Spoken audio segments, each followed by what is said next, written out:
আসসালামু আলাইকুম রহমতুল্লাহি ওয়া বারাকাতু। নাহমাদুহু ওয়া নুসাল্লি আলা রাসূলিহিল কারীম, আম্মা বা'দ। জুমার দিন খুতবা দেওয়ার জন্য তখন মেম্বরের প্রচলন ছিল না। নবীজি খুতবা পাঠ করতেন একটা গাছের গুঁড়িতে হেলান দিয়ে। এক ব্যক্তি খুতবা দেওয়ার জন্য একটি মেম্বর তৈরি করে দিয়েছিলেন।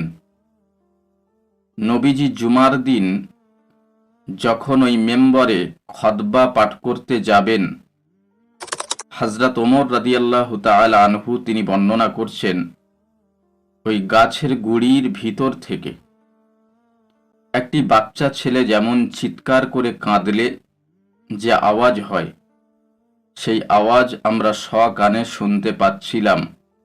সুবহানাল্লাহ। তৎক্ষণাৎ আল্লাহ রাসূল সাল্লাল্লাহু আলাইহি ওয়াসাল্লাম মেম্বর থেকে নেমে এসে গাছের গুঁড়িতে যখন নিজের হাত মোবারকে স্পর্শ করলেন, সাথে সাথে কান্না বন্ধ হয়ে গেল।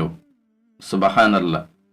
এখান থেকে আমি একটা বিষয়, খুব গুরুত্বপূর্ণ বিষয় উদ্ধার করতে পারলাম। সেটা হলো, নবীজির স্পর্শ না পেয়ে নবীর বিরহে ওই গাছটি ক্রন্দন করছিল।